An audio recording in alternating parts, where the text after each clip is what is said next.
Hello student, आज भी हमने क्वेश्चन जो लिया है वो फाइनल अकाउंट का ही क्वेश्चन लिए। हमने क्वेश्चन लिया है प्रिपेयर फाइनल अकाउंट। तो जिससे पहले सबसे पहले हम लोग क्या बनाएंगे, ट्रेडिंग अकाउंट बनाएंगे। ठीक है, ट्रेडिंग अकाउंट के बाद प्रॉफिट एंड लॉस कैसे बनाना, फिर बैलेंस शीट कैसे बनाना।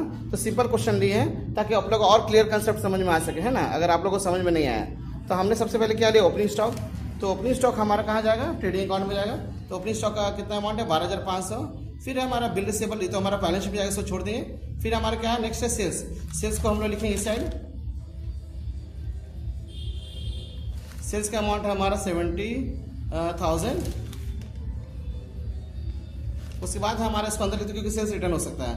तो हमारा ओपनिंग स्टॉक एंट्री हो गया, सेल्स की एंट्री कर दिया। नेक्स्ट है हमारा परचेज है। परचेज को भी अंदर ही लिखेंगे क्योंकि परचेज रिटर्न होता है। तो परचेज का अमाउंट कितना है हमारा, 37,500 है। नेक्स्ट है परचेज के बाद हमारा है क्रेडिटर। क्रेडिटर बैलेंस शीट में जाता है क्योंकि लायबिलिटी है। सैलरी प्रॉफिट एंड लॉस में जाता है, उसको छोड़ दें। इंश्योरेंस भी, डेटर भी नहीं। कैरेज कुछ नहीं दिया तो उसको ट्रेडिंग अकाउंट में दिखा। अगर कैरेज इन्वर्ट है तो ट्रेडिंग अकाउंट में, carriage output profit and loss में अकाउंट में जाता है। लेकिन यहाँ पे कैरेज है तो कैरेज इन्वर्ट मान लिया जाता है और इसको कहाँ दिखाएंगे हम लोग, ट्रेडिंग अकाउंट में। तो कैरेज कितना है हमारा, 1450।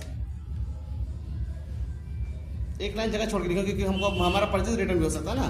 तो कैरेज है हमारा 1450, कैरेज हो गया। फिर कमीशन प्रॉफिट लॉस में जाएगा, इंटरेस्ट भी प्रॉफिट एंड लॉस में जाएगा, प्रिंटिंग भी, bills payable. Return inward, return inward मतलब होता है सेल्स रिटर्न। ये सेल्स से माइनस हो जाएगा। रिटर्न इनवर्ड मीन्स क्या होता है, सेल्स रिटर्न। 1300 रुपये माइनस हो गया तो हमारा बच गया कितना, 68,700। नेक्स्ट है हमारा क्या चाहिए, हमारा carriage return outward purchase return लेता है। ये परचेज से माइनस हो जाएगा।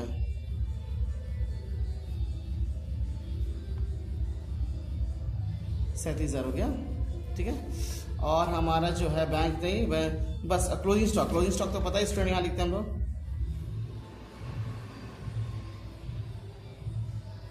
तो क्लोजिंग स्टॉक है हमारा 15,000 रुपया। अब हम लोग बैलेंस करेंगे 700, 8 5 13, 7 1 8, 83,700। इसके बाद हम लोग क्या लिखेंगे, 2 ग्रॉस प्रॉफिट कैरी डाउन। ये तीनों को जोड़ के घटा देंगे तो हमारा क्या निकल जाएगा, जीपी। तो हमारा जीपी आ जाएगा 32,750। ये कैसे निकलेगा स्टूडेंट, ये तीनों को जोड़ के इससे माइनस कर देना। अब ये जीपी जो हो जाएगा उठ के यहाँ चला जाएगा बाई ग्रॉस। अब हम लोग प्रॉफिट एंड लॉस को हम लोग एंट्री करेंगे, 32,750 हो गया। ठीक है, अब हम लोग क्या करेंगे, प्रॉफिट एंड लॉस के आइटम को देखते हैं। हमारा प्रॉफिट एंड लॉस में क्या गया, सैलरी। माल बेचने खर्चा को हम लोग प्रॉफिट एंड लॉस में कहते हैं। तो सैलरी स्टाफ को रखना पड़ता है हम लोग को माल बेचने के लिए, तो उसको सैलरी दिए कहा जाएगा वो प्रॉफिट एंड लॉस में। तो सैलरी का अमाउंट है हमारा 3850 है। नेक्स्ट सैलरी भी हमारा हो गया। इंश्योरेंस भी, दुकान का इंश्योरेंस कराते हैं, जहाँ पे माल रखा रहता है उसको बेचने के लिए हम लोग जो दुकान का इंश्योरेंस कराते हैं, ये भी प्रॉफिट एंड लॉस में जाएगा। इंश्योरेंस हमारा है 200 रुपया।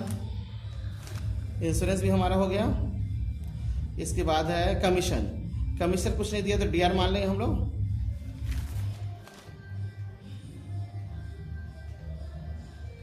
कमीशन है हमारा 750 रुपया।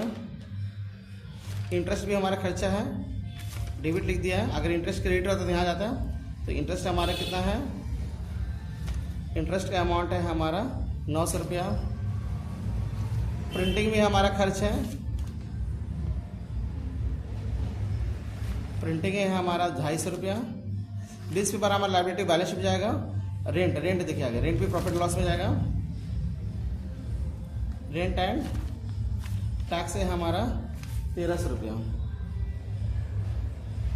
ठीक है, और तो कुछ नहीं आइटम है। अब क्या करें, हम इसको जोड़ेंगे, 32,750 यहाँ भी लिख देंगे।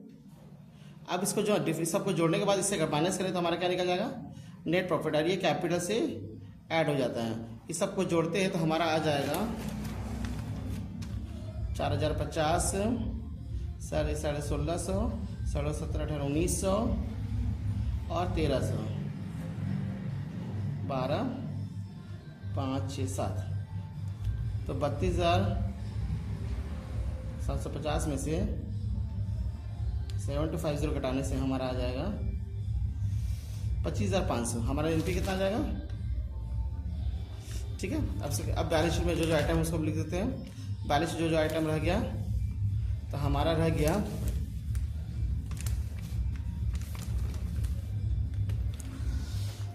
बैलेंस शीट में ओपनिंग स्टॉक का एंट्री हो चुका है। बिल रिसीवेबल बिल का पैसा हम रिसीव करने वाले हैं, तो ये हमारा इनकम हो गया। बिल रिसीवेबल हमारा कितना है 2000 रुपया। इसके बाद हमारा परचेज का एंट्री हो चुका है। क्रेडिटर हमारा लायबिलिटी है, सप्लायर को पेमेंट करना है, ये हमारा बाकी रह गया। तो क्रेडिटर हमारा है